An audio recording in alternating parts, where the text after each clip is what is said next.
আসসালামু আলাইকুম ভিউয়ার্স, আশা করি সবাই ভালো আছেন। নতুন একটি ভিডিও নিয়ে হাজির হয়েছি। তো আশা করি আপনারা সবাই ভালো আছেন। আচ্ছা, কে যেন ফোন করেছে? Alamin is calling. মজার না? কল দিয়েছে একটি নাম্বার থেকে এবং সেই নাম্বারের ব্যক্তির নামও বলে দিচ্ছে। তো ইন্টারেস্টিং বিষয়টা, তাই না? তো আচ্ছা, চলুন আজকে আপনাদের এই বিষয়টাই আমি শেখাই যে কীভাবে আপনারা এরকম করবেন, যে কেউ আপনাকে কল দিলে তার নামটি আপনাকে বলে দিবে রিংটোনের সাথে। তো চলুন দেরি না করে শিখে নেই।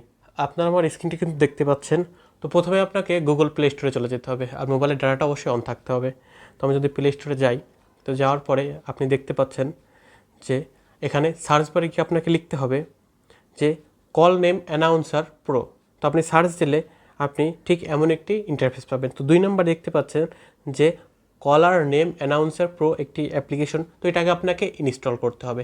তো ইনস্টল করার পরে আপনি ওপেন নামে একটি এরকম অপশন পাবেন। তো আপনি যদি ওপেনে প্রেস করেন, তো করার পরে আপনার অ্যাপ্লিকেশনটি অন হচ্ছে।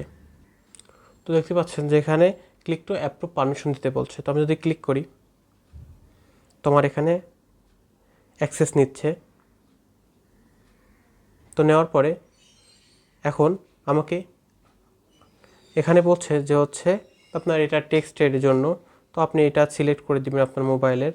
তো এখন এখানে আমি যদি ব্যাকে আসি, তো আমি যদি ব্যাকে আসি, এখানে আমাকে জাস্ট দেখালো। তো এখানে দেখতে পাচ্ছেন যে অডিও একটি সেটিং। তো অডিও থেকে আপনি এখানে কিন্তু ভলিউম কমানো বাড়ানো করতে পারবেন। আর আপনি যদি টেস্ট অডিও সেটিং দেন, তাহলে এখানে কিন্তু মেসেজ দেখতে পাচ্ছেন। যেমন দেখেন,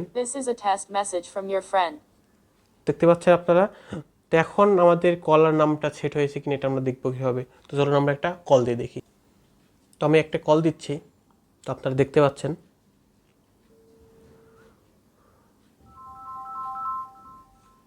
Alamin is calling. তো দেখতে পাচ্ছেন যে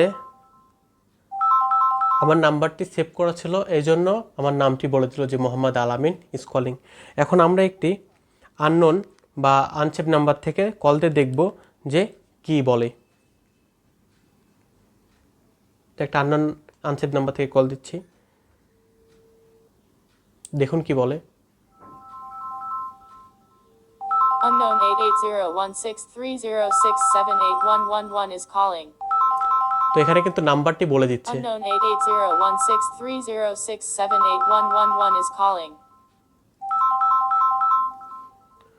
তো আপনারা কিন্তু দেখতে পাচ্ছেন যে যদি নাম্বারটি সেভ করা থাকে তাহলে কিন্তু আপনার নাম বলে দিচ্ছে, আর যদি নামটি বা নাম্বারটি যদি সেভ না করা থাকে তাহলে কিন্তু আপনার মোবাইল নাম্বারটি বলে দিচ্ছে। তো আপনারা কিন্তু চাইলে এইভাবেই আপনারা সেট করে নিতে পারবেন। তাহলে আপনাদের যার নাম্বার কন্ট্যাক্টে সেভ করা আছে তাদের নাম বলে দিবে, এবং যাদের কন্ট্যাক্ট নাম্বারে সেভ করা নেই তাদের মোবাইল নাম্বারটি বলে দিবে। তো বিষয়টা আমার কাছে মজার লেগেছে, সেজন্য আমি আপনাদের সাথে শেয়ার করলাম। তো ভিউয়ার্স, এই ছিল ভিডিওটি। তো আপনাদের ভিডিও সম্পর্কে যদি কোনো প্রশ্ন থাকে অবশ্যই আমাকে কমেন্ট বক্সে কমেন্ট করে জানাবেন। আর ভিডিওটি কেমন লাগলো কমেন্ট করে জানাবেন।